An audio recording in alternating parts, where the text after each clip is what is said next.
या तो आप अडॉप्ट करोगे या ऑब्सलीट हो। AI might not replace my job, but the person with AI knowledge will replace me for sure. कल वो जॉब चली जाएगी, you are replaceable for the company, but not for your family. Side hustle करना चाहिए, नहीं करना चाहिए, करना चाहिए तो कौन सी करना चाहिए? साइड हसल्स को ये सोचो कि यार कभी ये मेरी जॉब रिप्लेस करेगा। अगर इस माइंड से चलोगे ना, शायद जॉब रिप्लेस ना करे, अनएम्प्लॉयड हुए तो घर चल जाएगा तुम्हारा। There is no work life balance, is work life integration. कुछ लोग क्या करते हैं कि जो उनकी प्रिंसिपल जॉब होती है उससे ही रिलेटेड कोई साइड हसल कर रहे होते हैं, जो कि लीगल कंप्लायंस इशू क्रिएट कर सकती है। मेरी कंपनी एक कस्टमर है और उसको मैं साइड में फोन कर दूं, ये 10 ले रहे हैं, मैं 2 में कर दूंगा, तो वो इस्लाम भी हमारा मजहब अलाउ नहीं करता यार। बाकी तो छोड़ दो। बहुत ज़्यादा एक्सेसिव नॉलेज का एक्सेस जो मिल गया है ना, तो उसमें आप टाइम ज़्यादा वेस्ट कर रहे हो, ना कि उसको कंस्ट्रक्टिवली यूज़ करो। Don't blame country, system, policies. किसने रोका है? कौन सी पार्टी रोक रही है आपको कि आप है ना ऑनलाइन कोर्स मत करो? जैसे जैसे हमारा प्रोफेशनल लैंडस्केप इवॉल्व हो रहा है, नेटवर्किंग की इंपॉर्टेंस बढ़ती जा रही है। अभी हमारी इंग्लिश का बुरा हाल है, तो यार आप सीखो ना यार, किसी की हेल्प ले लो। पता नहीं हेल्प लेने में क्या मसला है, हम क्यों शर्माते हैं कि मैं इसमें वीक हूँ, कि मुझे इंग्लिश नहीं आती। एक दुनिया जो स्कूल में बसती है, ख्वाबों की दुनिया, और प्रोफेशनल वर्ल्ड जहाँ हर बंदा आगे बढ़ने की जस्तजू में है। मेरा भाई मुझे कह रहा है यार कुछ नहीं होता। मैं कह रहा हूँ अब्बू को मैं क्या बोलूँगा, अब्बू ने मुझे भेजा है, तू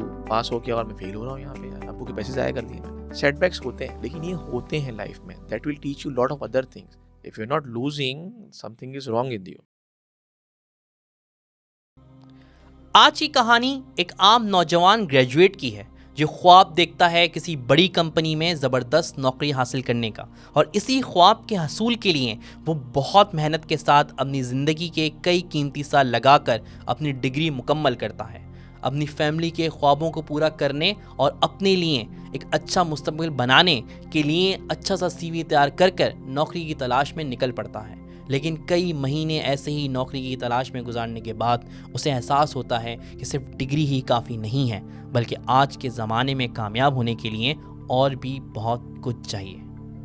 अस्सलाम वालेकुम, मैं हूं Adeel Sheikh and welcome to another episode of Neshcast. हमारे आज के मेहमान हैं मोहम्मद अनीस यूनस, जो कि ग्लोबल 200 फाइनेंस लीडर्स में से एक हैं और टॉप लिंक्डइन वॉइस हैं और CFO हैं अरामको जैसी दुनिया की बड़ी कंपनी के जॉइंट वेंचर में। हमने उनसे जानने की कोशिश करी कि आज की जॉब मार्केट पहले ज़्यादा चैलेंजिंग क्यों हो चुकी है। हमने जाना कि सिर्फ डिग्री लेकर आपको कामयाबी नहीं मिल सकती, बल्कि इसके साथ साथ सॉफ्ट स्किल्स पे भी काम करना पड़ता है। सर्टिफिकेशंस आपके प्रोफाइल को मजबूत बनाती हैं, लेकिन सबसे अहम चीज़ है कंटिन्यूस लर्निंग या लगातार सीखने का अमल। चाहे वो AI हो या दुनिया की कोई और उभरती हुई टेक्नोलॉजी, आपको खुद को अपडेट रखना होगा। एक और ज़रूरी नुक्ता जो कि हमने आज के पॉडकास्ट में एक्सप्लोर करने की कोशिश करी है, वो है नेटवर्किंग। नौकरियां सिर्फ एडवर्टाइजमेंट से नहीं मिलती, बल्कि आपके नेटवर्क के ज़रिए भी आपको नौकरी मिल सकती है। लिंक्डइन पर एक मजबूत प्रोफाइल, इंडस्ट्री इवेंट्स में शिरकत और अच्छे मेंटोर से जुड़ना, ये सब आपके लिए नई अपॉर्चुनिटीज़ पैदा कर सकता है। इसके साथ साथ आज की जॉब मार्केट में सॉफ्ट स्किल्स भी उतनी ही अहमियत के हामिल हैं जितनी technical skills. Communication, leadership, emotional intelligence जैसे स्किल्स आपको दूसरों से बेहतर बनाते हैं। और हाँ, सिर्फ नौकरी पर इन्हिसार करना आज के ज़माने में काफ़ी नहीं है।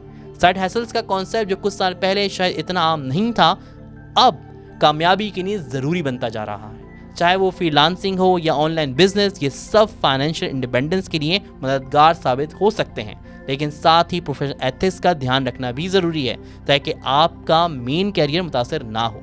हमने इस पॉडकास्ट में आज के बदलती हुई जॉब मार्केट के बारे में वो सब कुछ डिस्कस किया है जो एक नए ग्रेजुएट और एक्सपीरियंस प्रोफेशनल्स को मालूम होना चाहिए।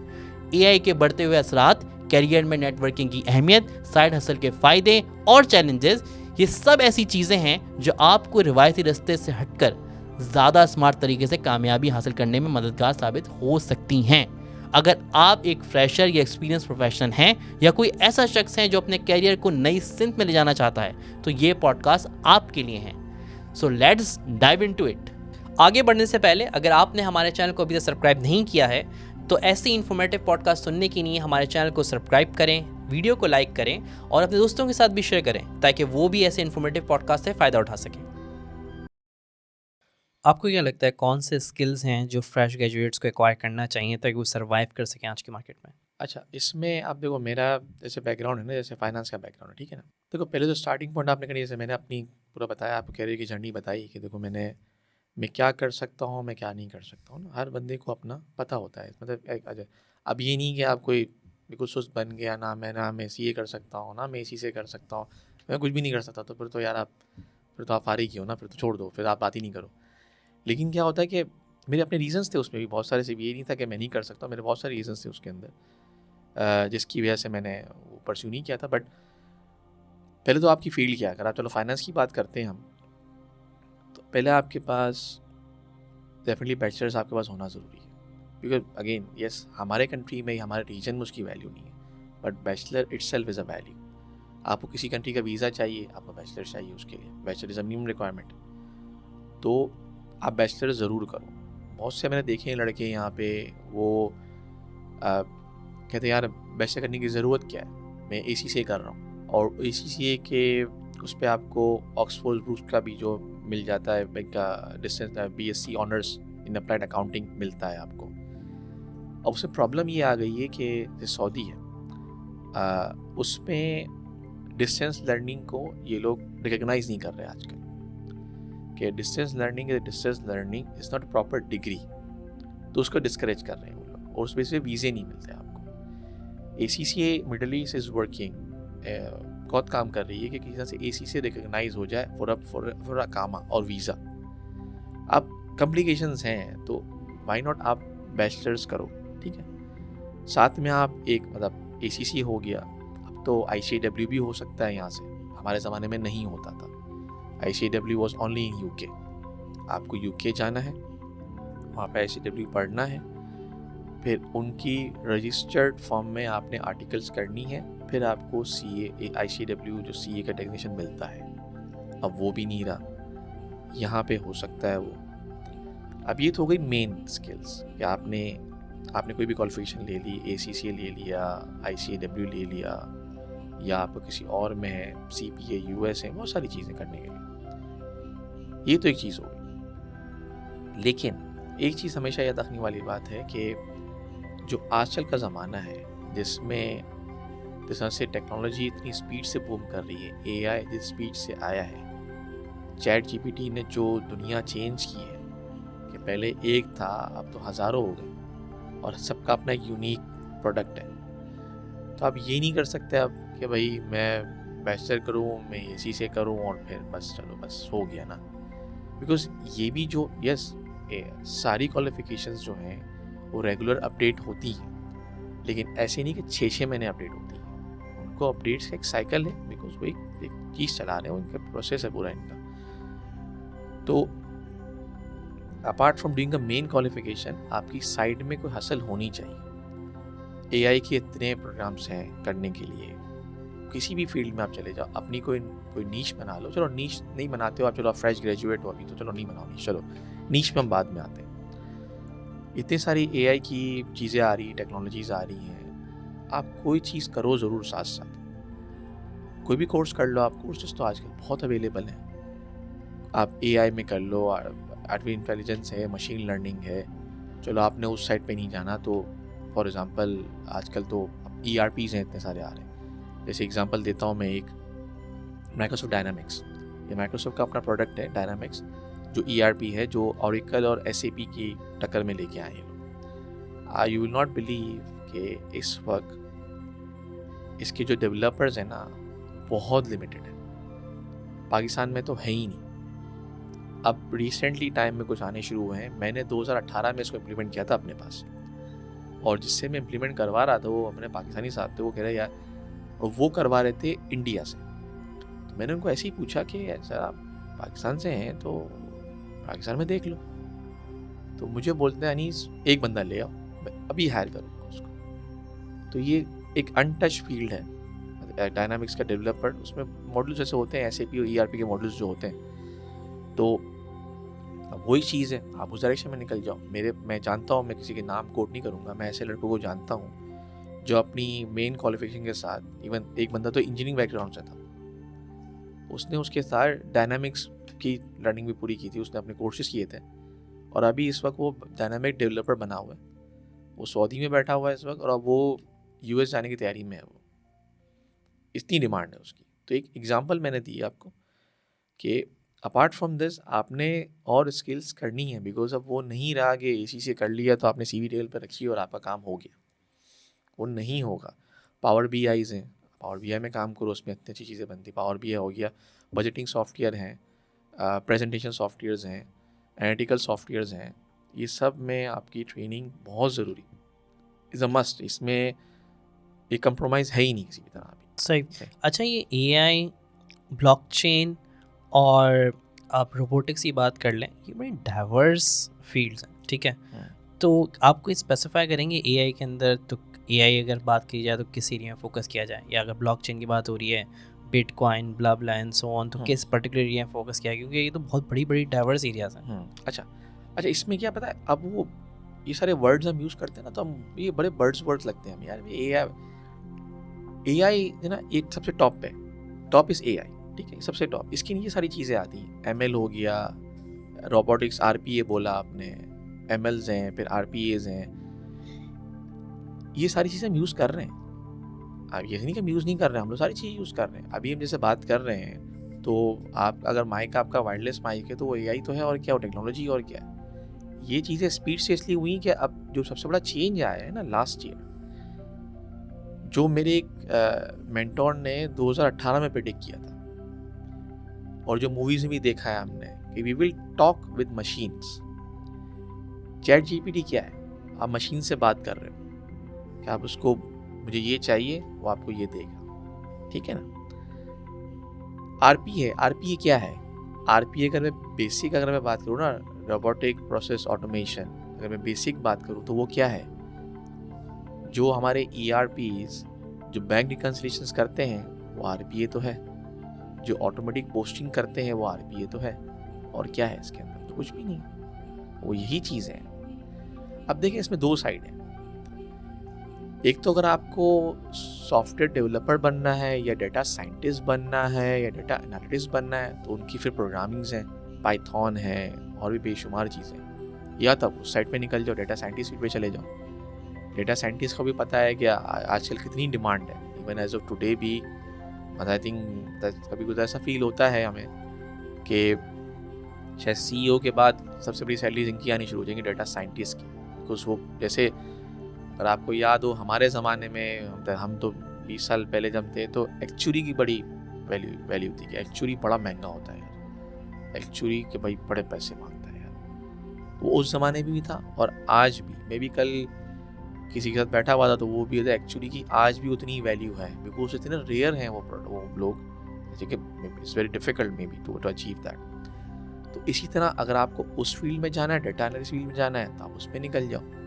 नहीं तो और BI है, वो भी एक AI है, जिसमें हर तरह की प्रेजेंटेशन, डैशबोर्ड बनती है। आजकल फाइनेंस के अंदर जो हम काफ़ी लोग हैं जो उसे प्रमोट कर रहे हैं, मैं भी करता हूँ, स्टोरी टेलिंग क्या है कि भाई मैंने बैलेंस शीट P&L तो बना लिया, जब बोर्ड के पास जाता हूँ मैं, तो उनको क्या नंबर समझ आने वाले हैं, वो थोड़ी फाइनेंस है।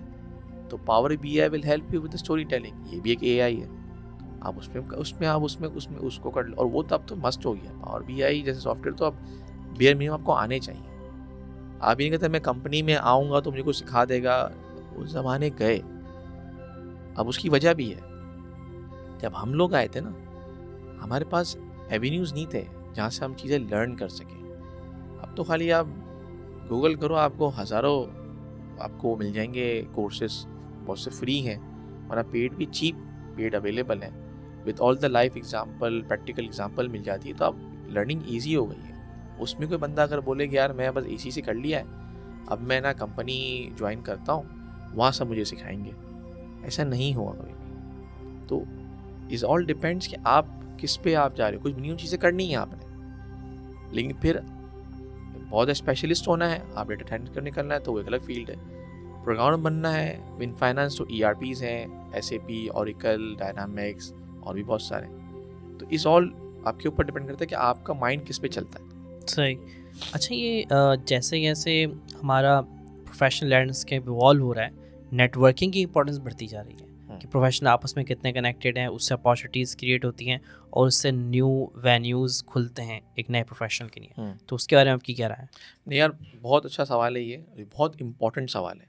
आजकल पता है इशू क्या है, अगर मैं किसी को ब्लेम नहीं करूँगा, हम भी इन चीज़ों से गुजरे हैं। कभी कभी पता है गाइडेंस बड़ी मिसिंग होती है ना, और आजकल जैसे बात की नेटवर्किंग, ये बहुत इंपॉर्टेंट है। 20-25 साल पहले आप जाओगे तो रिक्रूटमेंट कैसे होती थी? रिक्रूटमेंट आपकी होती थी कि हम आपकी सीवी बनती थी, एक जो भी कह लो, रिज्यूमे कह लो, सीवी कह लो, जो भी कहना है आपको। कंपनी को ढूंढ रही है तो आपने सीवी भिजवा दी और उन्होंने रिव्यू की, आप शॉर्टलिस्ट हुए, आपको बुला लिया और इंटरव्यू हो गया। चलो ये था। थोड़ा आगे जाओगे अगर आप डाउन द लाइन, थोड़ा 10 साल बाद आप निकलो तो फिर रिक्रूटर गेम शुरू हो गई, बिकॉज फिर अब कंपनीज़ के लिए मुश्किल हो गया था टैलेंट ढूंढना। सेकेंड वो इन्वायरमेंट था ही नहीं, कहाँ से बंदा ढूंढे। अभी इंटरनेट तो चलो आना शुरू हुआ था, फिर रिक्रूटर गेम शुरू हो गई। अब रिक्रूटर जब आने शुरू हुए तो फिर उसमें हुआ कि फिर रिक्रूटर के पास सारा डाटा पड़ा हुआ है, उनके अपने सॉफ्टवेयर्स हैं जिसमें वो यूज़ करते हैं। अब वहाँ बात आती है कि रिक्रूटर बंदा ढूंढेगा कहाँ से, उसके लिए कोई प्लेटफॉर्म चाहिए। वहाँ आती है असल आपका लिंक्डइन हो गया, बैथ.com हो गया, नौकरी गल्फ है, बेशुमार है वो तो। लिंक्डइन काफ़ी डोमिनेटिंग है डेफिनेटली, बैथ भी मिडिल ईस्ट में बहुत अच्छा एक प्लेटफॉर्म है। अब रिक्रूटर भी करते क्या है, जो डेटाबेस है वो तो है, बाकी फिर वो लिंक्डइन पे सर्च करना शुरू करते हैं, चलो भाई हम बंदे ढूंढते हैं। अब उधर आपने अगर अपना प्रोफाइल बनाया है कोई 4 साल पहले, 3 साल पहले, अब छोड़ दिया है, तो वो तो कभी आएगा ही नहीं सर्च के अंदर। तो this is where you start, उसमें आपने एक्टिव होना बहुत ज़रूरी है, बिकॉज नेटवर्क आपका वहीं से बिल्ड होगा।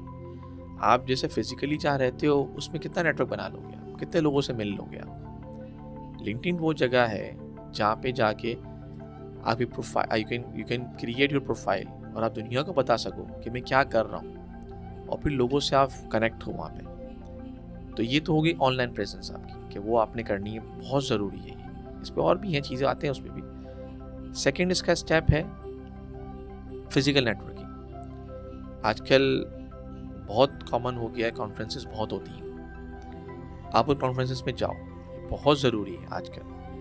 बिकॉज देखें ना, जब मैंने इसी से किया था आज से 25 साल पहले, उस टाइम कितने लोग थे, मतलब आई थिंक कितना बंदा करता होगा, 500, 1000 यही होगा। आजकल वो नंबर क्या चल रहा है? तो कंपटीशन बढ़ गया है। कंपटीशन बढ़ गया है तो आप कैसे शाइन आउट करोगे? आप शाइन आउट कैसे करोगे? आप भी इसी से कर रहे हो, मैं भी इसी से कर रहा हूँ, सभी इसी से कर रहे हैं, तो आप में क्या ख़ास बात है कि मैं आपको रिक्रूट करूँ और उसको रिक्रूट ना करूँ? तो वो आपका एक तो लिंक्डइन प्रोफाइल जो आपकी ऑनलाइन प्रेजेंस है वो बताती है, दूसरा आपकी नेटवर्क में लोगों से आप मिले हो। बिकॉज अगेन वही अगेन एक और फैक्चुअली कि यार ये कहना है कि वो जो जॉब्स आती हैं तो वो जो ऐड आते हैं और उसी से सारा काम होता है, तो ऐसा नहीं है। अगेन बात बायस एंड बायस की नहीं है, लेकिन अगर मेरे नेटवर्क में कोई अच्छा लड़का, मुझे पता है कि लड़का बहुत अच्छा है और वो अच्छा है, तो वाई नॉट, मेरा देखा हुआ है और लिंक्डइन पे प्रेजेंस इतनी अच्छी है उसकी, इतने अच्छे काम कर रहा है, इतने कर रहा है, तो वाई नॉट, मैं उसी को पिक कर लेता हूँ, मैं अननोन को लेके क्यों आऊँ। तो वो कहते हैं ना, वही खैर बनता नहीं बोलना, लेकिन कहते हैं ना, वो known devil is better than unknown devil, तो उस तरह कर लो, क्या उसमें है। तो एक अच्छा, तो बड़ा इंपॉर्टेंट है ये चीज़ें करना, नेटवर्किंग बहुत इंपॉर्टेंट है आपके लिए आजकल के ज़माने में। अच्छा, एकेडमिक की दुनिया एक दुनिया जो स्कूल में बसती है, ख्वाबों की दुनिया, और प्रोफेशनल वर्ल्ड जहाँ हर बंदा दूसरे के सर पे पाँव रख के आगे बढ़ने की जस्तजू में है। तो इन दोनों में फ़र्क बताएं, कैसा रहा आपका एक्सपीरियंस, और आने वाले जो यंग प्रोफेशनल्स उनको कैसे बताएंगे, कैसे उन्हें अपनी एकेडमिक की दुनिया, जो ख्वाबों की दुनिया है, उससे निकल के इस प्रोफेशनल दुनिया में कैसे रूल करना है। अच्छा, इसमें इस तरह से है कि यस देखो, जब बंदा प्रोफेशनल लाइफ में आता है, अगेन मैं ये नहीं कहूँगा कि भाई आप एकेडमी में ऐसा कुछ सीख लो कि प्रोफेशनल लाइफ संभाल लो, नहीं, ऐसा नहीं है। दूसरी चीज़, जो हमारा सिस्टम जो है, अगेन बड़ी से बड़ी क्वालिफिकेशंस भी हो गई, कोई भी कर लो आप, वो आपको सॉफ्ट स्किल नहीं सिखाता कभी। ये बहुत बड़ा प्रॉब्लम है। अगेन इसको कैसे करते रेक्टिफाई मुझे नहीं पता, सिर्फ वो टेक्निकल स्किल्स पे फोकस होते हैं वो लोग। तब उसमें मैं क्या सजेस्ट करूँगा, यंग जनरेशन जो आ रही है, और अगेन मुझे भी ज़रूरत है, मैं भी कर रहा हूँ बहुत सारे सॉफ्ट स्किल्स के कोर्सेज। मैंने भी रिसेंटली IMD जो है यूरोप की यूनिवर्सिटी है, उससे रिसेंटली मैंने अभी लीडरशिप का एक कोर्स किया है। इससे पहले मैं स्टैनफोर्ड गया था लास्ट ईयर, वहाँ मैंने लीडरशिप का एक और कोर्स किया था। Because soft skills is not something कि आपने वो जैसे ना वो IFRS का पेपर दे दिया तो IFRS सारे आ गए हमें, फिर तो अपडेट्स ही आने ना, तो वो टेक्निकल देखते रहेंगे। टेक्निकल और सॉफ्ट स्किल में बहुत फ़र्क होता है। सॉफ्ट स्किल में ना you to live with that, like you to live over the life. तो उसमें तो यू मैं कीप देम पॉलिश्ड। हाँ, you to keep them polish, because day to day चलता है ना उसमें। फिर उसमें लीडरशिप है, इमोशनल इंटेलिजेंस है, मोटिवेशंस हैं, कैसे मोटिवेट करना है, डेलीगेशन कैसे करनी है आपने। तो ये तो सीखते हो। ये नहीं कि एक क्लास ले ली मैंने, कोर्स कर लिया मैंने।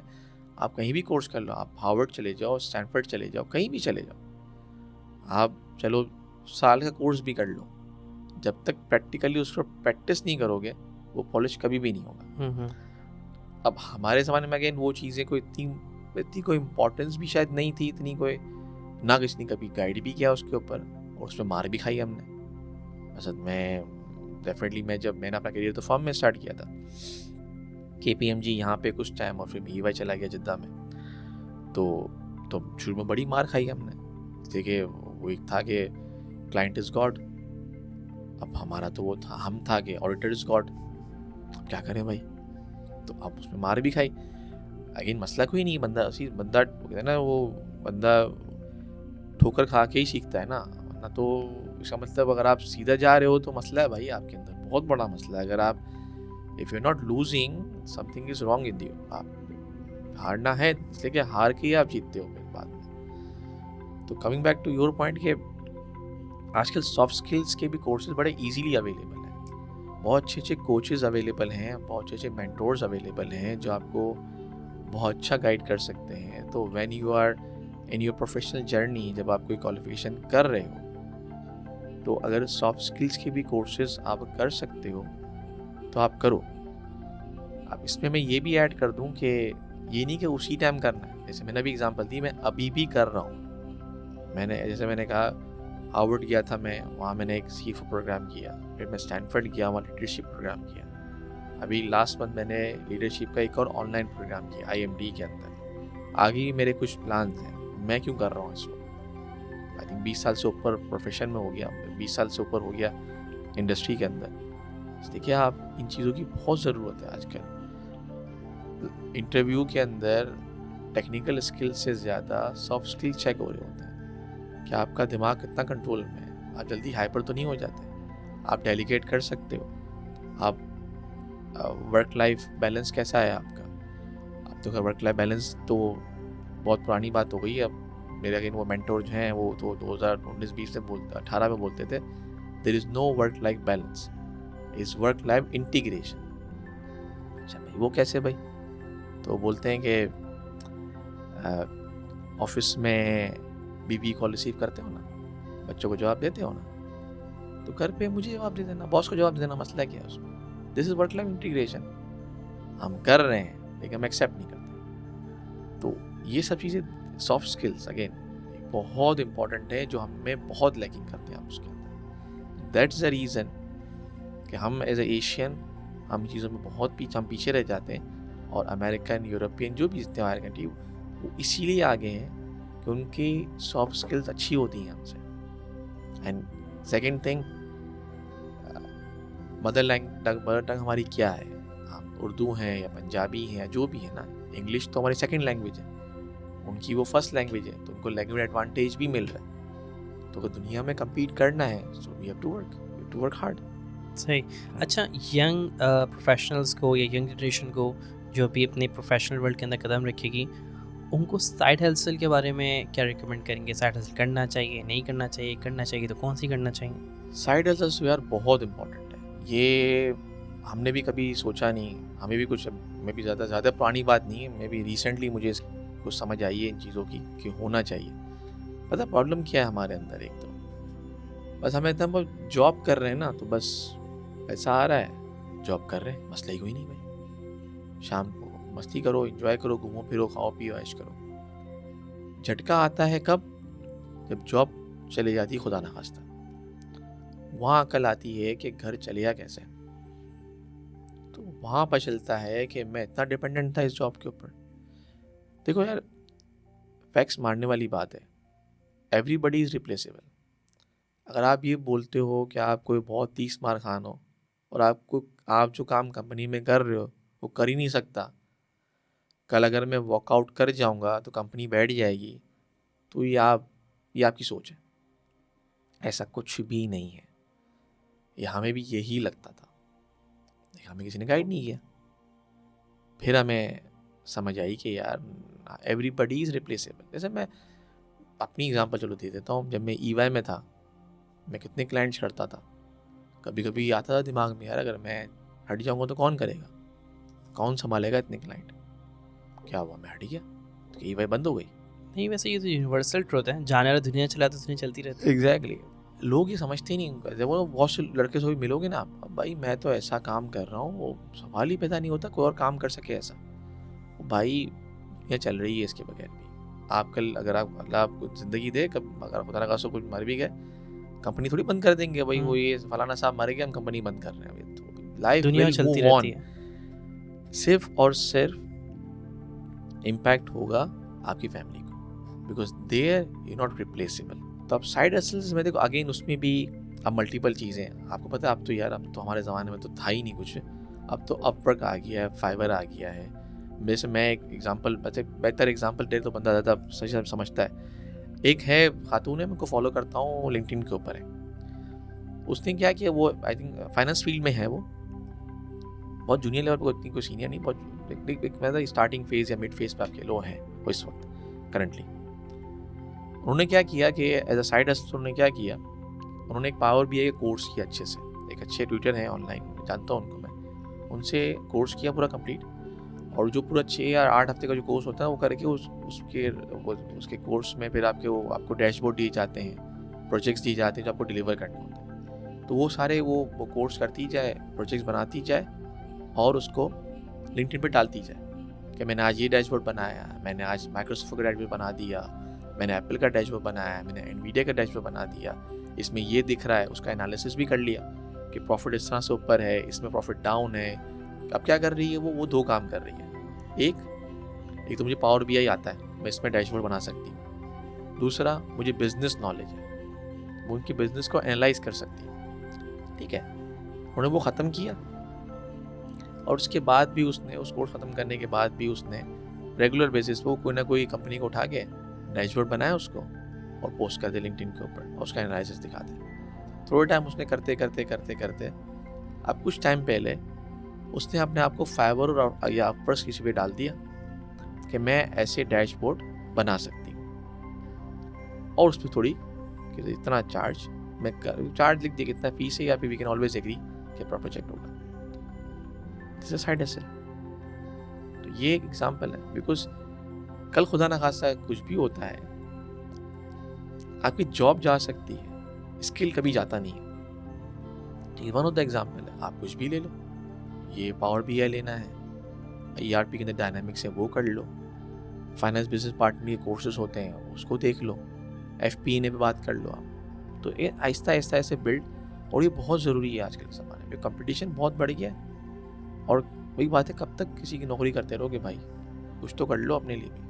अच्छा, साइड हसल के अंदर आजकल के यंग जनरेशन को 2 मसले आते हैं। एक तो सस्टेनेबल होना, कोई ऐसा साइड हसल है जो कि एक टेक्नोलॉजी इंप्रूव हुई तो ख़त्म हो गया। जैसे कंटेंट राइटिंग का भी रिसेंट टाइम के अंदर content writing was a professional for some people. जैसे ही ChatGPT आई उसने बिल्कुल कट इट डाउन कर दिया, क्योंकि उसने बिल्कुल दिनों में रिप्लेस किया उसे। सेकंड थिंग इज़ कि कुछ लोग क्या करते हैं कि जो उनकी प्रिंसिपल जॉब होती है उससे ही रिलेटेड कोई साइड हसल कर रहे होते हैं, जो कि लीगल कंप्लाइंस इशू क्रिएट कर सकती है। ठीक है, एथिकली भी और लीगली भी प्रॉब्लम हो सकती है उससे। तो उसके बारे में आपकी क्या राय है? अच्छा, इसमें पहली वाली बात के ऊपर देखो, यही सारा चक्कर है ना कि अभी मैंने बोला आपको थोड़ी देर पहले कि वो तो 20 साल प्रोफेशन में हो गए मुझे, फिर भी मैं ये कोर्सेज कर रहा हूँ बैठ के। मैं क्यों कर रहा हूँ? मैं बिकॉज चीज़ें बहुत स्पीड से चेंज हो रही हैं। अब देखिए, अब मैंने जो बताया नहीं, मैंने कि IMD का मैंने लीडरशिप कोर्स तो बताया मैंने आपको, मैंने एक ब्लॉकचेन का कोर्स भी मैंने किया, blockchain and future of finance. अब मैंने क्यों किया? मुझसे तो मतलब मैं जिस कंपनी में हूँ वहाँ पे ब्लॉकचेन तो कभी आना ही नहीं कभी भी, लेकिन मैंने क्यों किया? अगेन उसमें जो इम्पोर्टेंट है, मैं अभी एज CFO काम कर रहा हूँ, तो अगेन मैं ना कोई डेवलपर बनने का मेरा कोई मूड है, ना डेटा साइंटिस्ट बनने का मेरा मूड है, लेकिन एज अ CFO मेरे लिए ये बहुत ज़रूरी है कि मुझे टेक्नोलॉजी कैसे हेल्प कर सकती है। तो until and unless I will not learn the technology, मैं कैसे उसको करूँ, मैं कैसे सोचूंगा, मेरे दिमाग में आएगा कैसे कि मुझे ये प्रॉब्लम आई है, मुझे कैसे, हाँ ये वाला प्रोडक्ट मुझे रिजॉल्व करके दे सकता है। जब मुझे पता ही नहीं होगा तो मैं करूँगा कैसे? तो इसीलिए वही इसी से कनेक्ट कर रहा हूँ मैं कि अगर मैं कंटिन्यूस लर्निंग नहीं करूँगा तो फिर कैसे कुछ होगा यार। वो तो कंटिन्यूस लर्निंग तो बहुत ज़रूरी है। अब आज ChatGPT आ गया है। अब जैसे मैंने पहले भी बात की आपसे कि ChatGPT के तो उसका हज़ारों और आ गए। अब तो आप स्क्रिप्ट डालो, वीडियो बन जाती है, फेसलेस वीडियो बन रही है। स्क्रिप्ट डाली है भाई, ये एक ट्रेंड उठाया आपने, उसकी पूरी स्टोरी पकड़ी, उसको दिया एजेंट को कि भाई इसकी वीडियो बना दे, ठग से वीडियो बना देगा आपको। तो चीज़ें तो बहुत रिप्लेसेबल हैं, बट एक चीज़ तो रिप्लेसेबल नहीं है ना, वो है आपका ह्यूमन ब्रेन, आपके emotions. ChatGPT is not emotional, उसके पास इमोशंस नहीं है, वो मशीन है। आगे ह्यूमन ब्रेन को कोई रिप्लेस नहीं कर सकता। आप उस तरह समझो, बड़ी ये बातें आती हैं। और मैं जब एक्सेल आया था, मैंने कितने ज़माने पहले आया था, पता नहीं मैं पैदा हुआ था या हाँ आ गया था शायद, या पता नहीं, चलो जब भी आया था, उस टाइम जब बाबे बैठे हुए थे रजिस्टर लेके, वो क्या बोल रहे थे, भाई हम एक्सेल करेंगे तो हमारी जॉब खत्म हो जाएगी, हम तो रजिस्टर पे वही प्लस माइनस करे जा रहे हैं, डेली लंबे लंबे रजिस्टर्ड हैं, तो हम कैसे करेंगे। एक्सेल से पहले कैलकुलेटर आया था। अगर उस टाइम भी अगर हेलमेट लेके बंदा बैठा था जो कि मैं तो अपने हाथ से करूँगा भाई प्लस प्लस प्लस, मैं तो कैलकुलेटर यूज़ नहीं करूँगा, मैं तो एक्सेल यूज़ नहीं करूँगा, आज वो लोग कहाँ पे हैं? कहीं भी नहीं है। क्यों, तो टेक्नोलॉजी का भी एक यूनिवर्सल रूल है ना कि आपको दो ऑप्शन देती है, या तो आप अडॉप्ट करोगे या ऑब्सलीट हो। हाँ, या तो आप उसको रिप्लेस कर लो या आपको रिप्लेस कर देगी। तो ये इसलिए आजकल तो और ज़्यादा ज़रूरी हो गया है। और अगेन अधिक बात यही है ना कि यार हमारे ज़माने में इशूज़ थे कि अच्छा ये चीज़ आई है, कहाँ से पढ़ें?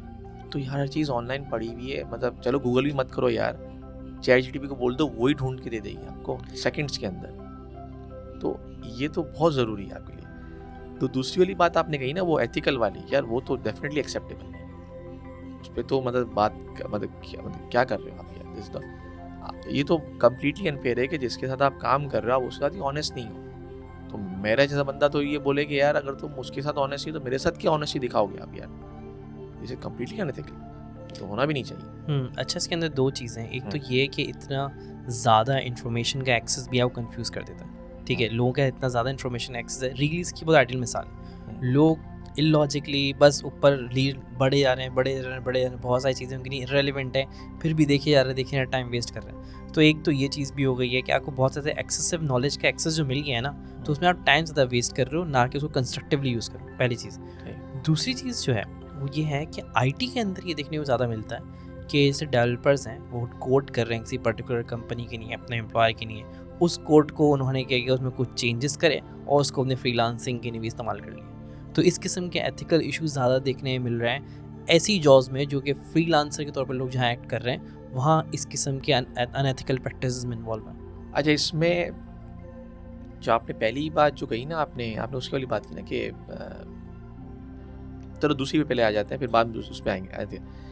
देखो, अगर मेरे पास कोई नॉलेज है ना किसी चीज़ की, अब मैं चार्टर्ड अकाउंटेंट हूँ ना, मैं अपनी कंपनी के बुक्स क्लोज कर रहा हूँ, ठीक है ना, अपनी कंपनी की ट्रायल बैलेंस बनाता हूँ, सारी एंट्री पोस्ट करता हूँ, ट्रायल बैलेंस बनाता हूँ, फाइनेंशियल्स बनाता हूँ, फिर उसकी मैं टैक्स फाइलिंग करता हूँ। अगर मैं वो काम अगर मैं एज अ साइड हसल कर रहा हूँ कि मैंने कोई और क्लाइंट्स, मैंने ग्लोबली किसी को हेल्प चाहिए, तो मैं अगर उसको अपने स्किल अगर बेच रहा हूँ तो वो मसला नहीं है। Again that's not unethical in that, because मैं अपनी नॉलेज स्किल में बेच रहा हूँ एज अ साइड हसल, और जो मेरी एम्प्लॉयड से कमिटमेंट है वो मेरी ख़राब नहीं हो रही है, दैट इज़ ओके।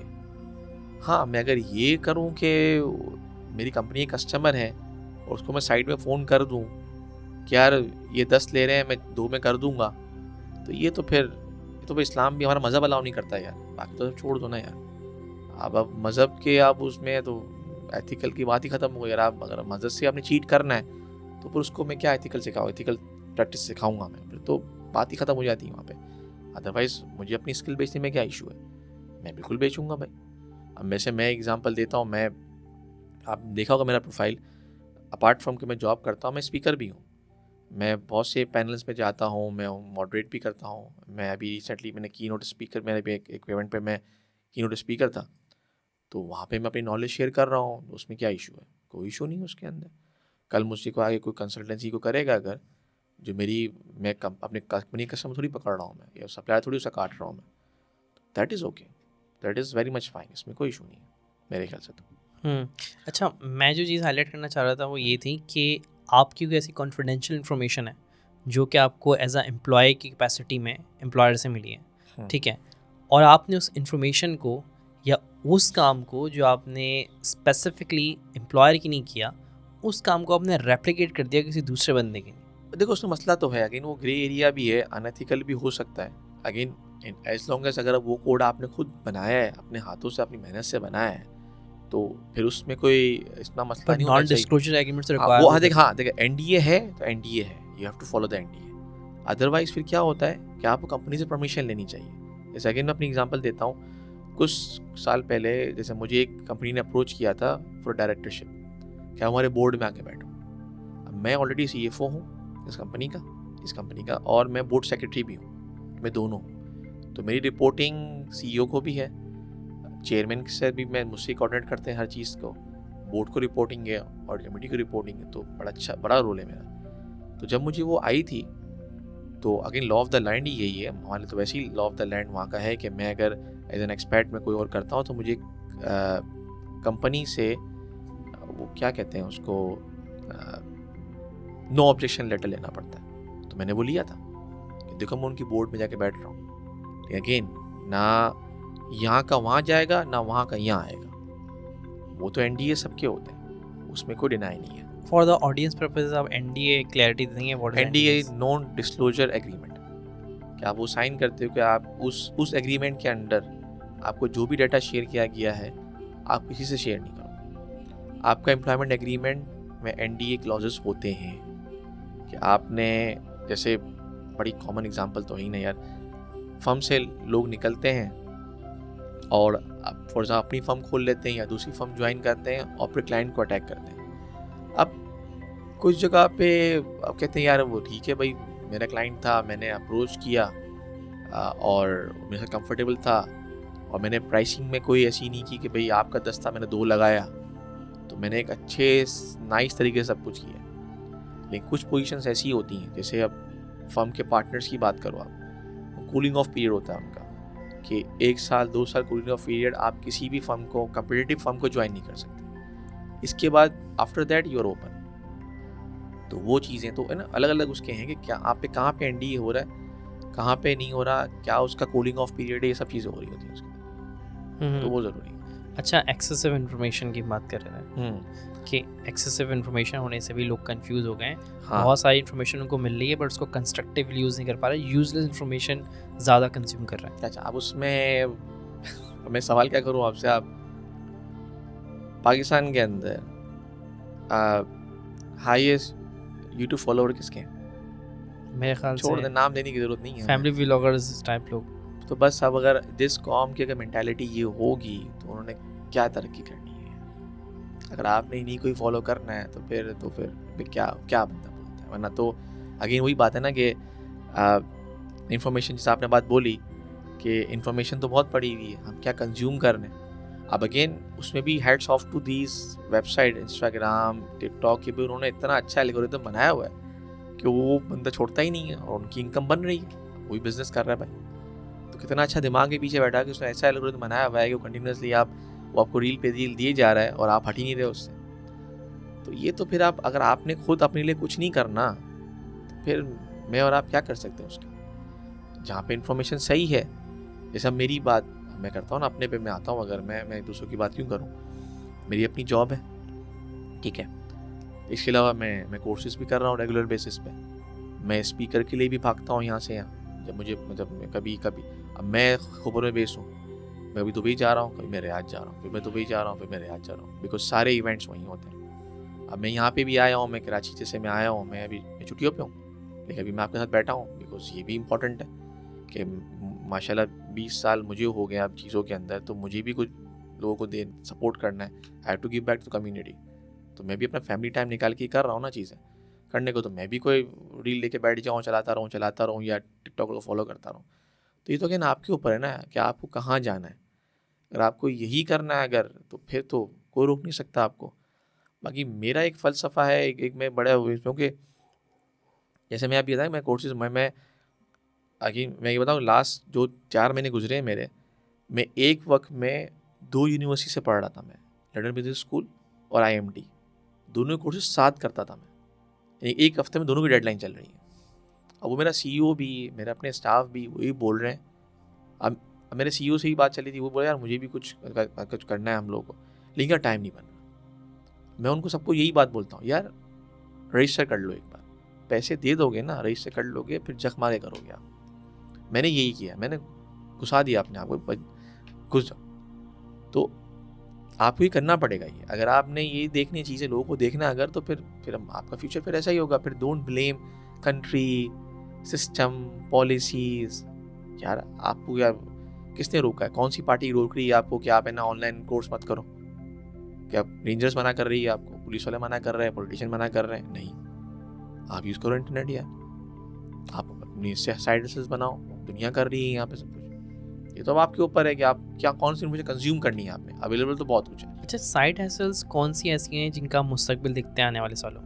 अच्छा, अब साइड हसल्स में क्या है कि एक तो मैंने बात कर दी प्रोफेशन से लिंक, मैंने बात कर दी आपसे ना कि प्रोफेशनल लिंक में बात कर दी कि वो AIs हैं, आर्टिफिशियल इंटेलिजेंस हैं। अब एक बात हमारी अपने बीच में की थी वो ब्लॉकचेन्स के ऊपर, क्रिप्टोज के ऊपर। मैं आजकल क्रिप्टो में बहुत मैं कर देख रहा हूँ चीज़ों को कि उसमें जैसे स्टॉक मार्केट होती है, जैसे क्रिप्टो की मार्केट है, उसका आजकल बहुत अच्छा मतलब रिटर्न्स बहुत अच्छे वहाँ पे आ रहे हैं। अब इसमें कुछ लोग हैं जिन्होंने उसको अपना काइंड ऑफ प्रोफेशन बना लिया। उन्होंने पूरी क्रिप्टो लर्निंग की है, पूरी ब्लॉकचेन्स की, और अंडरस्टैंड किया है कैसे वो, जैसे स्टॉक मार्केट की भी एक कोर्सेज है ना अवेलेबल, कैसे स्टॉक मार्केट काम करती है। मैं उनकी बात, रूमर्स की बात नहीं कर रही, जो मैनिपुलेट करते हैं ना, मैं उनकी बात नहीं कर रहा हूँ। प्रॉपर स्टॉक मार्केट के चार्ट्स कैसे रीड किए जाते हैं, कैसे बार्स ऊपर जाती हैं, कैसे नीचे जाती हैं। तो क्रिप्टो आजकल बहुत, और अभी still is a very even though market बहुत अच्छी है उसकी, but still in early phase. ये बड़ा अच्छा एक इनकम जनरेटिंग है एसेट जो बन सकता है लॉन्ग टर्म के लिए, और still is not very much regulated.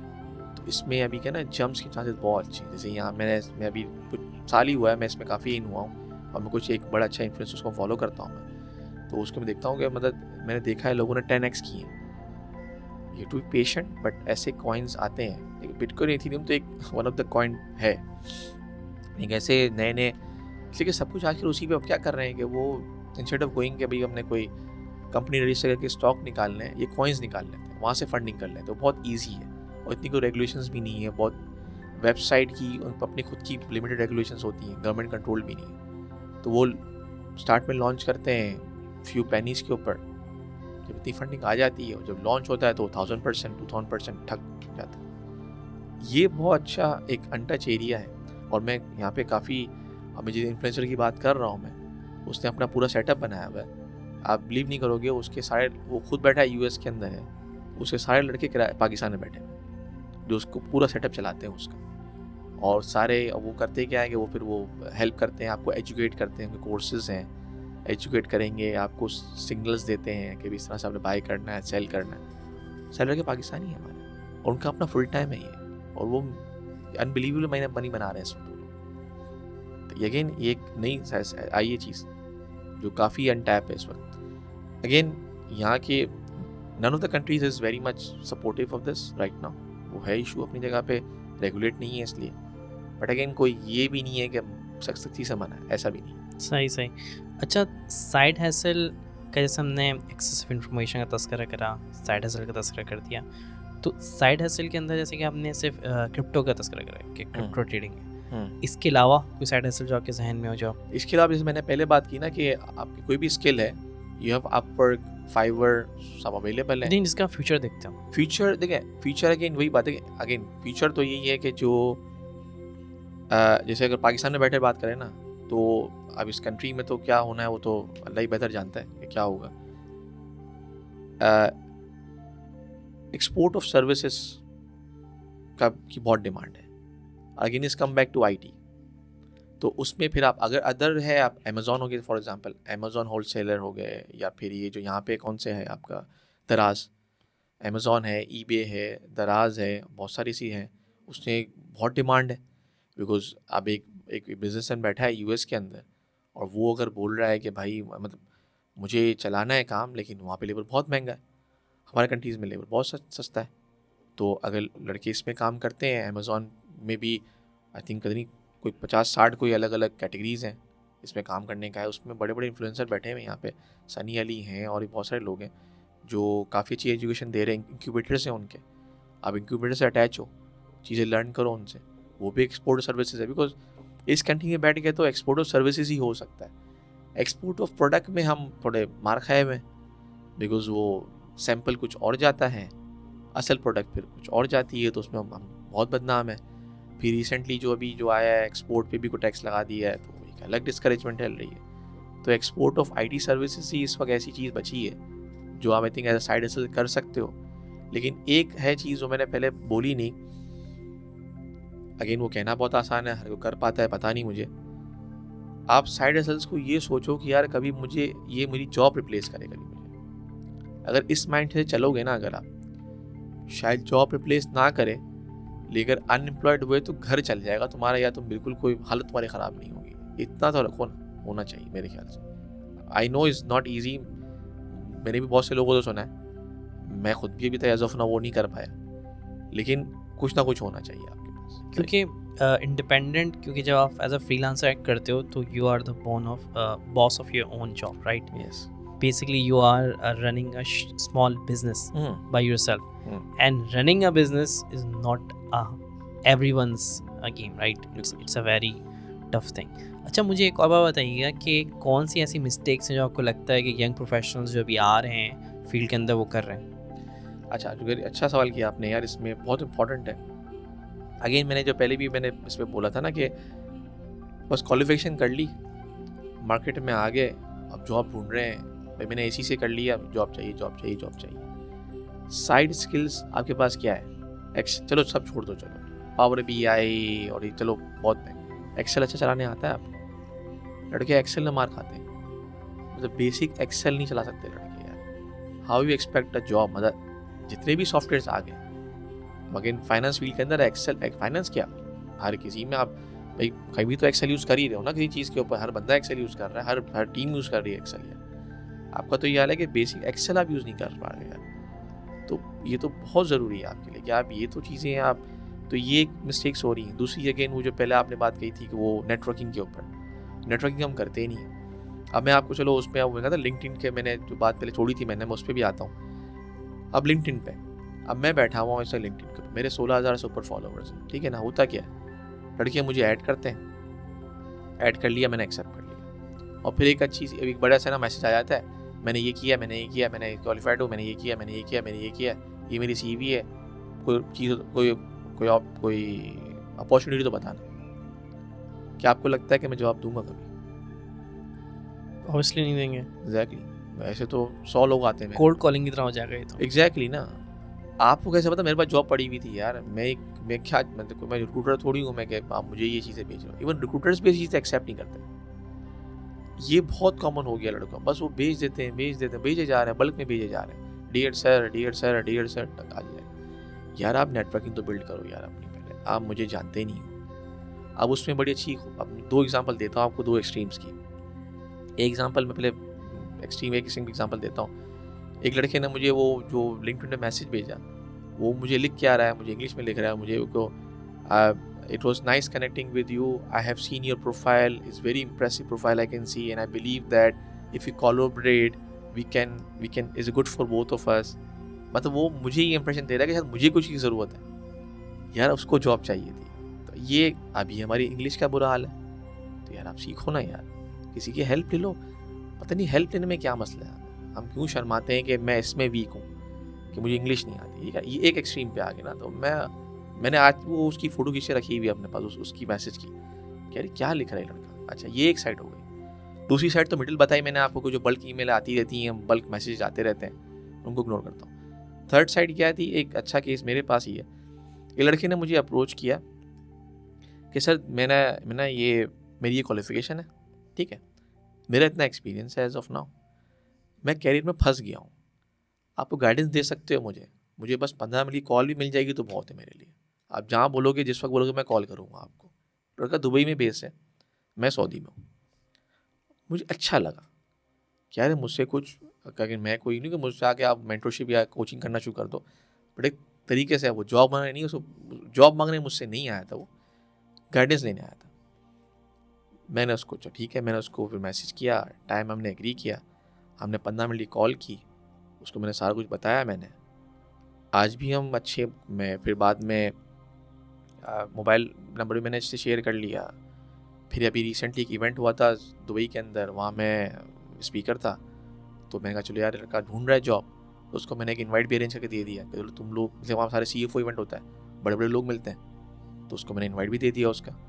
तो वहाँ पे आया, वो लोगों से मिला, 4 लोगों से मिला, और माशाल्लाह उसकी जॉब भी फिर बाद में खैर हो गई थी उसकी। तो खैर बट ये 2 अलग तरीके। अब उससे मुझसे एक अच्छा रिलेशनशिप बना लिया ना, मुझसे एक सीनियर बंदे से आपने अच्छा रिलेशनशिप बना लिया। अब कभी होता है, वो ऐसा नहीं आपसे बात करनी है, अगर टाइम हो आपके पास, तो फिर बोला था आप जब भी दुबई आए तो मुझे टाइम दीजिएगा 5-10 मिनट का। यही है ना तरीका लड़के। बस वो अब एक और एक्सट्रीम एग्जांपल आपको मैं एक और देता हूँ, लंबा ना हो जाओ फुली।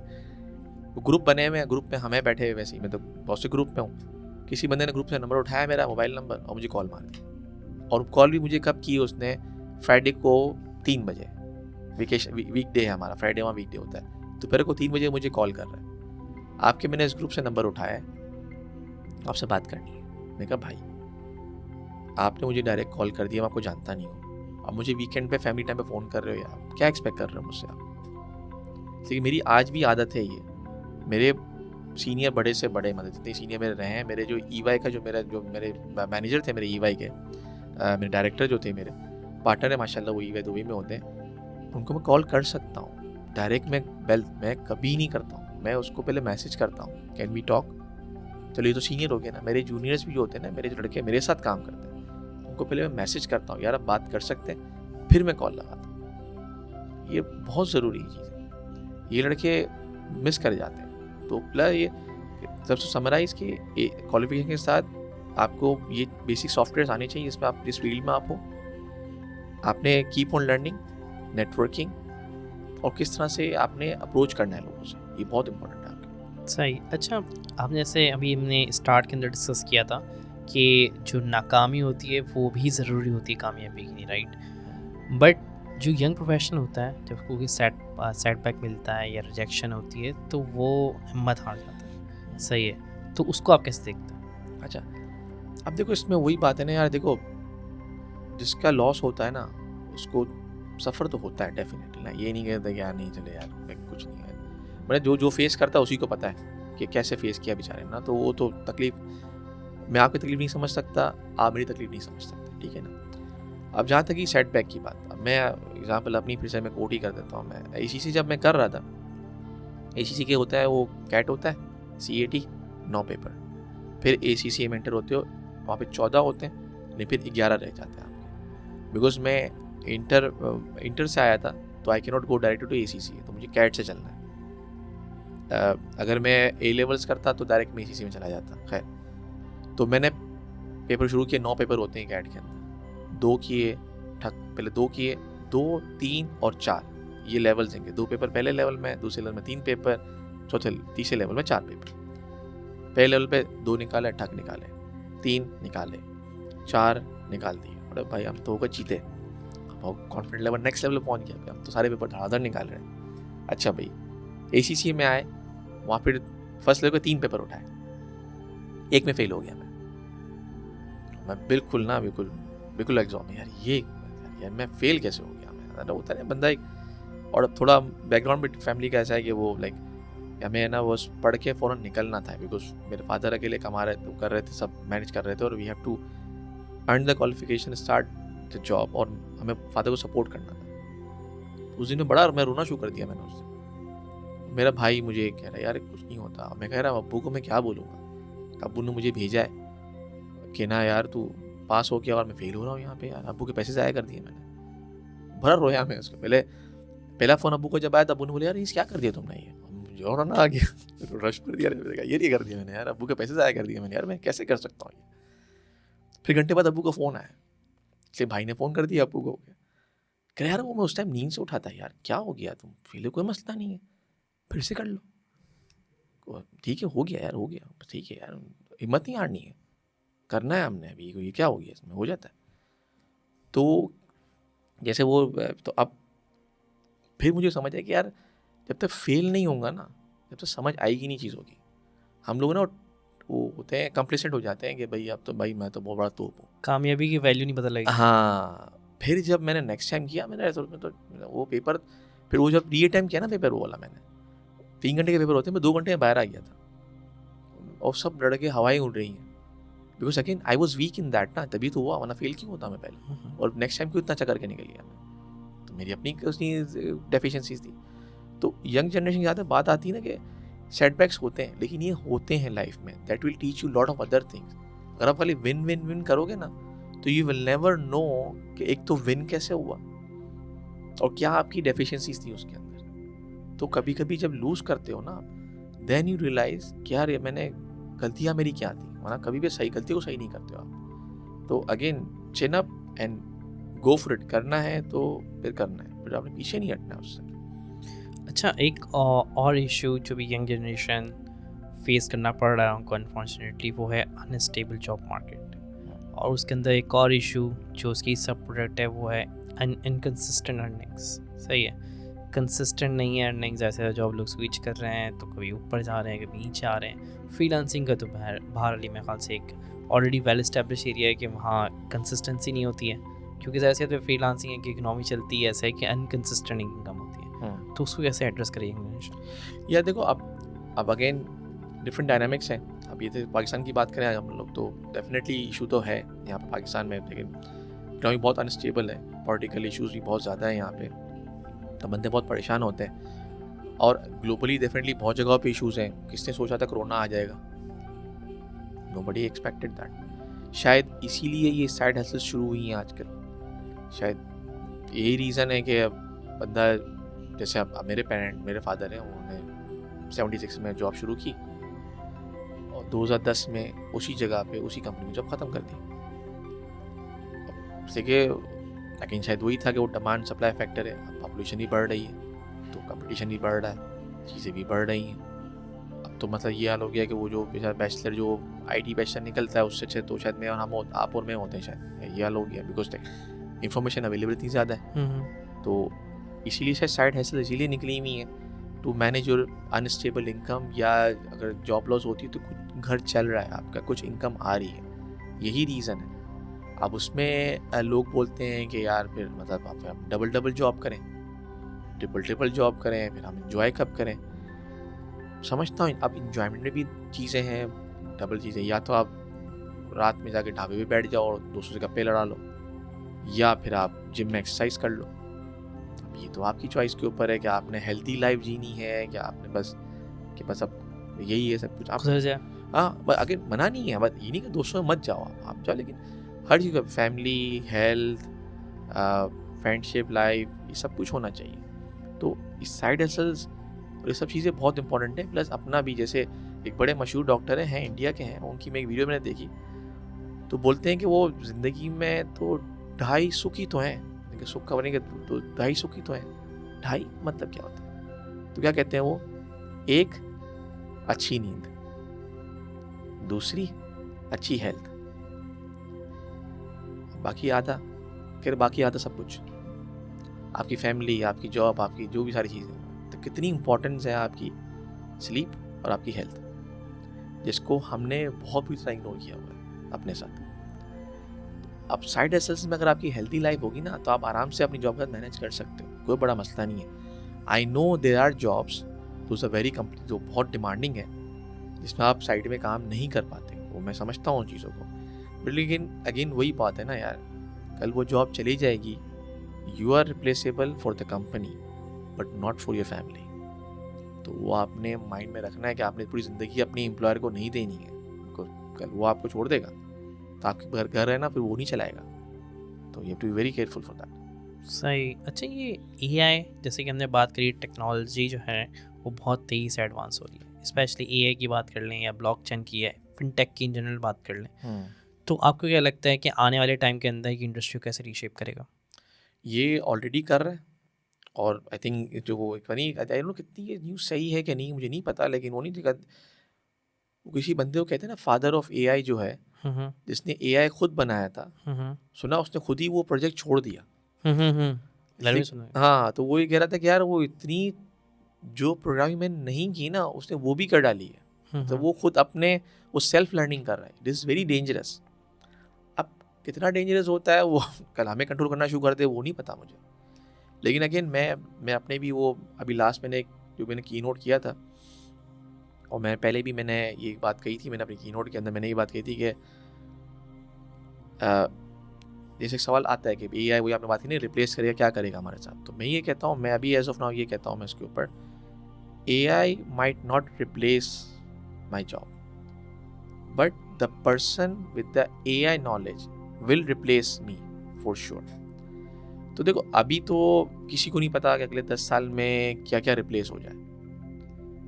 जैसे इसको भी एक्सेल मूवमेंट बोलते हैं, जैसे वो एक्सेल था तो हम था अभी हमारी जॉब का क्या होगा, और जॉब्स क्रिएट हो गई, ह्यूमन ब्रेन ने और सोचना शुरू कर दिया, तो नई चीज़ें आनी शुरू हो गई, हमने ये एक्सेल से और बनाना शुरू कर दिया। फिलहाल तो ये है कि भाई देखो पीछे रहना ऑप्शन नहीं है, आपने मैक्सिमम टेक्नोलॉजी सीखनी है, एक वो जो आपसे लेट करती है उसको फर्दर इम्प्रूव करते जाओ, और बाकी की भी नॉलेज होनी चाहिए आपकी रेगुलर बेसिस पे। जैसे अपने हमारे प्रोफेशनल जो क्वालिफिकेशंस होती हैं उसमें CPT की रिक्वायरमेंट्स होती हैं कि 40 hours 45 hours, depends on the institute. हम उसको बस ऐसे ही लाइटली ले रहे होते हैं। अब समझ आती है इनका लॉन्ग टर्म विजन क्या था इंस्टीट्यूट्स का, कि भाई ये जो लेटेस्ट टेक्नोलॉजी आ रही है या जो भी लेटेस्ट चीज़ आपकी फील्ड में आ रही है, you have to learn that, you have to keep on updating for ever. Yes, कुछ फील्ड में इसका कोई सिस्टम नहीं है, कोई जैसे डॉक्टर की एग्जांपल लो, डॉक्टर्स तो हर 6-6 महीने साल कोई कोर्स कर रहे होते हैं, और उनको एग्जाम्स होते हैं बाकायदा, और उनका सर्टिफिकेट एक्सपायर हो जाता है। तो बड़ी रेगुलराइज इंडस्ट्री है वो। शायद हमारे उसमें इतना नहीं है कोई, हमें तो 40 आवर्स लगाने हैं, तो कहीं से भी आगे पीछे करके लगा देते हैं हम लोग तक हमारी। वो बेसिकली रिसर्च पे इंडस्ट्री ना, हमारे में इतनी रिसर्च नहीं हो रही। लेकिन अब आजकल तो हो रहा है ना सब, जो एआई जो कर रहा है ये हमें रिप्लेस कर रहा है, मेरी सारी चीज़ें ऑटोमेट हो रही हैं, मेरा अकाउंटेंट रिप्लेस हो रहा है, मेरा सीनियर अकाउंटेंट रिप्लेस हो रहा है, रिकन्सिलिएशन सब रिप्लेस हो रही हैं, तो भाई फिर आप वो रन कर लो ना। आप अगर वही लेके बैठे रहोगे तो कैसे कुछ होने वाला है। सही बात। तो वो चक्कर है सारा। कौन सी सर्टिफिकेशन आपके जहन में, आपके फिंगर टिप्स में आती हैं, आपको लगता है कि ये तो यंग लोगों को करना चाहिए अगर उनको रेलिवेंट रहना है आने वाले टाइम में? अब इसमें देखो जो टॉप क्वालिफिकेशन तो अपनी जगह पे हैं। अब उसमें CA पाकिस्तान हो गया, आपका ACC हो गया, CP हो गया, ICAW हो गया, सीमा है, CIM है जो वहाँ पे UK वाला है, यहाँ का ICMA है। अगेन नो डिसरिस्पेक्ट, बट वो वैल्यू नहीं है अनफॉर्चुनेटली। इंस्टीट्यूट वो वैल्यू बिल्ड नहीं कर पाया जो CA की है। इवन ग्लोबल लेवल पे इतनी वो डिमांड नहीं है जो CA की है। अपने इंस्टीट्यूट की अपनी चीज़ें। फिर IC तो इसलिए CIM है कि CIM जो UK वाला उसकी बहुत डिमांड है। CPA US है वो है। फिर अगर आपकी स्पेशलाइज में जाना है तो एक्चुअली है, डेटा साइंटिस्ट है। तो ये और वही जो मेन स्ट्रीम आपकी हो गई कि आपने जो होनी चाहिए ताकि CV पे वो नाम आए कि भाई मैं ये हूँ। फिर अगर आपका फील्ड CIA वाला CIA कर लिया आपने। फिर CISA है जो कि IT साइड पे चला जाता है। तो अपनी हर फील्ड की अपनी एक चीज़ें हैं। फिर बिलो दैट जैसे मैंने कहा शॉर्ट सर्टिफिकेट, बिकॉज ये क्वालिफिकेशंस अपडेट नहीं हो रही हैं विद द टेक्नोलॉजी। तो आपको पता होना चाहिए फिनटेक क्या है, ब्लॉकचेन क्या है, ML क्या है, मशीन लर्निंग क्या है, RPS क्या है, रोबोटिक प्रोसेस ऑटोमेशन क्या है। ये सब की बेसिक नॉलेज, इनके सब के कोर्सेज अवेलेबल हैं, बहुत इजीली अवेलेबल हैं। अब तो आप एक कोई वेबसाइट का वो साल का या 6 महीने का ले लो, आपको सारी चीज़ें मिल जाएंगी। तो उनके सबके सर्टिफिकेट्स हैं। फिर मैं बहुत से लिंक्डइन के लोगों को फॉलो करता हूँ, वो FP&A पे कोर्सेज दे रहे हैं। FP&A is financial planning and analysis के कोर्सेज दे रहा है। फाइनेंस बिजनेस पार्टनरिंग ये बहुत इंपॉर्टेंट है आजकल, बिकॉज अब वो फाइनेंस के लिए वो टाइम ख़त्म हो गया कि वो है ना वो सुबह आए ऑफिस में अपनी अकाउंटिंग की पोस्टिंग मारी और घर चले गए। आजकल ये बहुत ऑन हो गया है फाइनेंस के अंदर कि you should be partner of other departments. अब वो नहीं है कि वो साल में बजट आया तो बजट की फ़ाइल भेज दी, भाई भर के भेज दो। नहीं, पूरे साल आपने सपोर्ट करना है। कि जो टारगेट्स हैं आपने नॉन फाइनेंस टीम को गाइड करना है कैसे कैसे टारगेट अचीव हो सकते हैं आपके। तो FP&A ने बहुत हॉट टॉपिक है आजकल, और मतलब यहाँ तक हॉट टॉपिक चल रहा है कि ये बात चल रही है कि पर्सन विद द FP&A उसके चांसेस ज़्यादा हैं to go to C level than people coming from normal route, because उसको बिजनेस का पता है। बिकॉज CFO को अगर बिजनेस का नहीं पता ना तो वो कभी CEO को सपोर्ट ही नहीं कर सकता तो you can not be a right CFO। तो अब ये टॉप के ऊपर, फिर नीचे ये वाली चीज़ें आपने, ये बेसिक चीज़ें बहुत करना ज़रूरी है आपको। एक्सेल, हमारे एक्सेल नहीं आता यार, हमें तो इतना बुरा हाल है। एक्सेल तो आप अच्छे सीखो यार, मतलब वी लुकअप 4-5 फार्मूले ही सीख लो यार, तो ये तो नेसेसरी है ना। और मैं देखो इंटरव्यू वाले तो ये चेक कर रहे होते हैं कि वी लुकअप आता है कि नहीं आता आपको, नहीं वो है, इसलिए कि इतना बुरा हाल है हमारा। अच्छा, अगले 5 से 10 साल के अंदर जैसे कि हमने भी डिस्कस किया कि जो जॉब लैंडस्केप है वो बहुत बदलने वाला है, तो कौन सी ऐसी इंडस्ट्री आपको लगती है जो सबसे ज़्यादा ग्रोथ दिखाएगी, सबसे ज़्यादा इवॉल्व होगी? वो यही है जो IT जो है ना, AI, ये सबको पागल करके छोड़ेगी है। ये हर जगह पे अभी फिलहाल ऐसा हम फाइनेंस वाले फील कर रहे हैं। I am sure other, I think doctor से भी, वो ऑपरेशन पे भी कुछ काम चल रहा है। I think that is too far as of now, but यहाँ तो ऑलरेडी चेंज आ गया है। तो आई थिंक ये AI और IT की जो चीज़ें सारी चल रही थी, चल रही है ना, यही बूम करना है। और आई थिंक सबसे अच्छी बात इस चीज़ की ये है कि you can give this services from anywhere. Product तो है नहीं फिजिकल, तो आप उसमें अच्छी सी अपनी नीश बनाओ, अच्छे से उसको लर्न करो, और ऑनलाइन इतनी वेबसाइट्स पड़ी हुई हैं आप जहाँ पे अपनी सर्विस को इजीली सेल कर सकते हो। You don't need to be तो क्या आपको कंपनी बनाओ, फिर ब्रांड खड़ा करो, और फिर अब तो इतना ईजी हो गया, इतनी कंपनी अब साइट्स पड़ी हुई हैं, अब वहाँ पर अपना काम डालो, वो खुद ही प्रमोट कर देती हैं कुछ पैसे लेके। तब तो ये बड़ा ईजी हो गया इन चीज़ों के अंदर। तो ये अगले 8-5-10 साल तो ये AI नहीं, सारा हर जगह पे उन्होंने ऑल द मल्टीपल ब्रांचेस जो AI की हैं, उसने हर जगह ही हिट करना है, हर इंडस्ट्री को, हर सेक्टर को, हर जॉब प्रोफाइल को उसने हिट करना है। सही सही।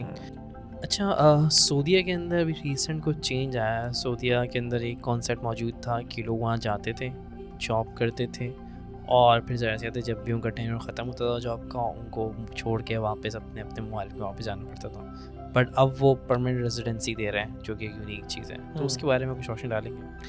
अगेन इसमें डिटेल्स तो पूरी मेरे पास नहीं है सारी, बिकॉज काफ़ी वो चीज़ मतलब रिसेंटली कोई 1-1.5 साल पहले आया था, और उसमें they keep on improving it for ever. Basically उसको कहते हैं प्रीमियम रेसिडेंसी, कहते हैं उसको PR, मतलब PR हम वहाँ कन्फ्यूज़ करते हैं, but they call it A premium residency.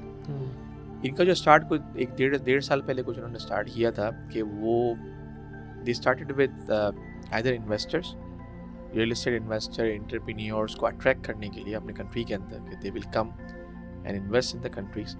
Certain thresholds हैं, इतने अगर आप इन्वेस्ट करते हो so we will give you premium residency for you, for your family, like spouse and kids, plus your parents as well. तो वो चीज़ें start की थी इन्होंने 1.5 साल पहले। उसमें इन्होंने एक फर्दर ऑन टॉप टैलेंट की कैटेगरी भी लॉन्च की थी, जो स्पेशलाइज टैलेंट होता है ना, जैसे रिसर्चर होते हैं, डॉक्टर्स हैं, एस्ट्रोनॉट्स हो गए, साइंटिस्ट हो गए। उस टैलेंट को अट्रैक्ट करने के लिए इस मुल्क के अंदर उनको अट्रैक्ट करना है, बिकॉज कंपटीशन हर जगह चल रहा है इस वक्त। और सऊदी जनरली एक टाइम एक रहा है हमेशा कि यार वहाँ पे लोग आते नहीं, बिकॉज दे फील इट, तुमको एक डिफरेंट उनका एक इम्प्रेशन है उसका कि यार ये कोई क्या जगह है, ऐसा कुछ नहीं है, अलग है कि ये थोड़ी ख़तरनाक जगह है और ऐसा कुछ, और अच्छी जगह है बहुत, मैं तो रहा हूँ वहाँ पे इतना। तो उसको अट्रैक्ट करने के लिए उन्होंने ये स्टार्ट किया है। तो उसमें स्पेशल कैटेगरीज जो आती हैं तो उसमें उन्होंने उसमें स्टार्ट किया है, एंटरप्रेन्योर्स, रियल एस्टेट इन्वेस्टमेंट कर लो, आप अपनी कंपनी बना लो, या अगर आप इनोवेटर्स हो, इसमें कुछ है, आप आइडियाज़ हैं तो यू कम देयर और फिर आप अपनी कंपनी बनाओ।